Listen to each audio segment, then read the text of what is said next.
Salutare, dragi prieteni, și bine ați venit la magazinul de sudură Sagate. Eu sunt Gabor Matea și astăzi vă prezint un aparat de sudură de la Jazik sau Jazik sau cine cum îi spune.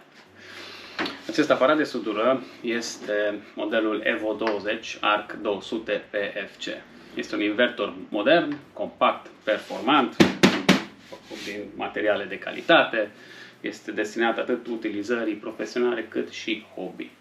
Cu un design robust, ergonomic, acestea integrează cele mai noi tehnologii pentru a oferi o sudură de calitate. Hai să-l pornim. Asta îmi place la aparat. Îi pornește ventilatorul, se oprește și va porni doar în momentul în care el simte nevoia să pornească. Așa că nu face gălăgie, putem lucra liniștit. Bun, deci avem odată funcția MMA și funcția lift dig, adică prin liftar, prin atingere sau prin zgriere sau cine cum îi spune. Aici avem funcția sinergică, adică dacă lucrăm în sinergie putem selecta diametrul electrodului să fie de 2,5 mm. De exemplu, dacă îl reglăm pe 2,5, vom putea suda între 60 și 100 de amperi. Da? Deci aici se vede și un indicator de LED care mă atenționează că sunt la maxim sau la minim sau la jumate, etc. Mergem mai departe. Electrodul de 3,2, deci se poate regla între 90 și 150 de amperi, respectiv electrod de 4 mm diametru, de la 140 până la 200 de amperi. Sau îl putem folosi pe funcția manuală. Asta înseamnă de la 20 de amperi până la 200 de amperi.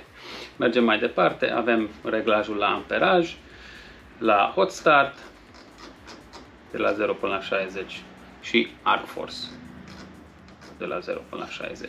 Iar aici avem un buton pentru telecomandă. Deci acest model poate să vină și cu o telecomandă specială, wireless, care normal este opțional. Despre tehnologia PFC, adică Power Factor Correction, acesta optimizează utilizarea curentului, reducând pierderile și protejând rețeaua electrică, întrerupe problemele de supratensiune și îmbunătățește eficiența energetică. Cam atât despre acest model de aparat de sudură.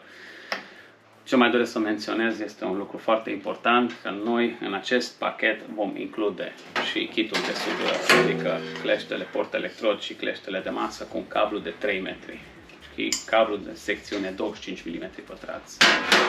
Pe alte site-uri nu îl veți găsi în echipament. Încă un aspect foarte important, pe unele site-uri când achiziționați acest aparat de sudură, ștecherul nu va fi inclus pe cablul electric.